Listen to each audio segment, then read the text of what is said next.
is Sarah and I work for the Muskogee Public Library. Today we're going to be reading The Wonderful Wizard of Oz by L. Frank Baum.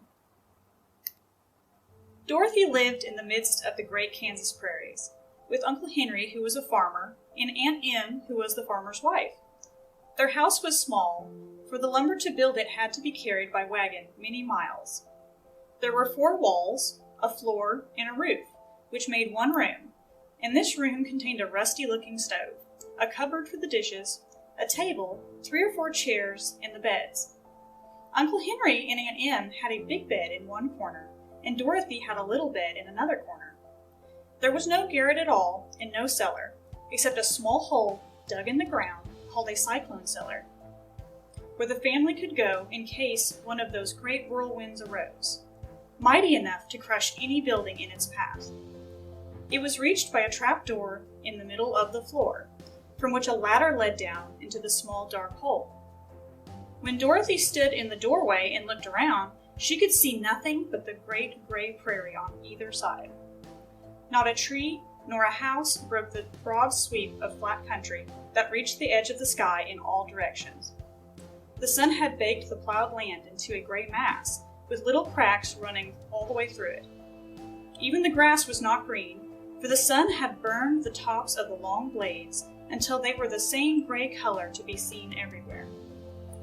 Once the house had been painted, but the sun blistered the paint and the rain washed it away, and now the house was as dull and gray as everything else. When Aunt Em came there to live, she was a young, pretty wife. The sun and wind had changed her too. They had taken the sparkle from her eyes and left them a sober gray. They had taken the red from her cheeks and lips, and they were gray also.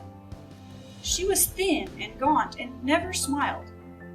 When Dorothy was an orphan, first came to her, Aunt Em had been so startled by the child's laughter that she would scream and press her hand upon her heart whenever Dorothy's merry voice reached her ears. And she still looked at the girl with wonder that she could find anything at all to laugh at. Uncle Henry never laughed. He worked hard from morning till night and did not know what joy was. He was gray also, from his long beard to his rough boots, and he looked stern and solemn and rarely spoke. It was Toto that made Dorothy laugh and saved her from growing as gray as her other surroundings. Toto was not gray. He was a little black dog with long, silky hair and small black eyes that twinkled merrily on either side of his funny, wee nose. Toto played all day long, and Dorothy played with him and loved him dearly. Today, however, they were not playing. Uncle Henry sat upon the doorstep and looked anxiously at the sky, which was even grayer than usual. Dorothy stood in the door with Toto in her arms and looked at the sky too. Aunt Em was washing the dishes. From the far north they heard a low wail of the wind, and Uncle Henry and Dorothy could see where the long grass flowed in waves before the coming storm. There now came a sharp whistling in the air from the south, and as they turned their eyes that way, they saw ripples in the grass coming from that direction also. Suddenly, Uncle Henry stood up. "There's a cyclone coming in," he called to his wife. "I'll go look after the stock." Then he ran towards the sheds where the cows and horses were kept. Aunt Em dropped her work and came to the door. One glance told her of the danger close at hand. "Quick, Dorothy!" she screamed. "Run for the cellar!" Toto jumped out of Dorothy's arms and hid under the bed, and the girl started to get him. Aunt Em, badly frightened, threw open the trap door in the floor and climbed down the ladder into the small dark hole. Dorothy caught Toto at last and started to follow her aunt. When she was halfway across the room, there came a great shriek from the wind, and the house shook so hard that she lost her footing and sat down suddenly on the floor. Then a strange thing happened. The house whirled around 2 or 3 times and rose slowly through the air. Dorothy felt as though she were going up in a balloon.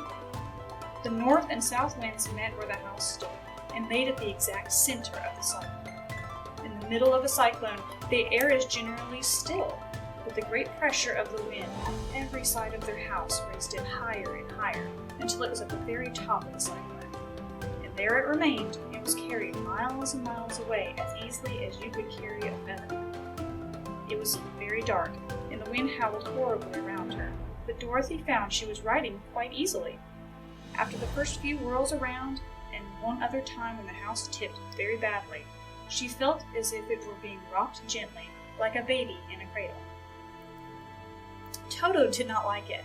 He ran from the room, now here, now there, barking loudly, but Dorothy sat quite still on the floor and waited to see what would happen. Once Toto got too near the trap door and fell in, and at first the little girl thought she lost him. But soon she saw one of his ears sticking up through the hole, for the strong pressure of the air was keeping him up so that he could not fall. She crept to the hole, caught Toto by his ear, and dragged him into the room again, afterwards closing the trap door so that no more accidents could happen. Hour after hour passed away, and slowly Dorothy got over her fright. But she felt quite lonely, and the wind shrieked so loudly all about her that she nearly became deaf. At first, she had wondered if she would be dashed to pieces when the house fell again. But as the hours passed and nothing terrible happened, she stopped worrying and resolved to wait calmly and see what the future would bring. At last, she crawled over the swaying floor into her bed and lay down on it, and Toto followed and lay down beside her. In spite of the swaying of the house and the wailing of the wind, Dorothy soon closed her eyes and fell fast asleep. Alright, that's the very first chapter. If you want to read more about Dorothy and her travels, check this book out at the library. Thank you.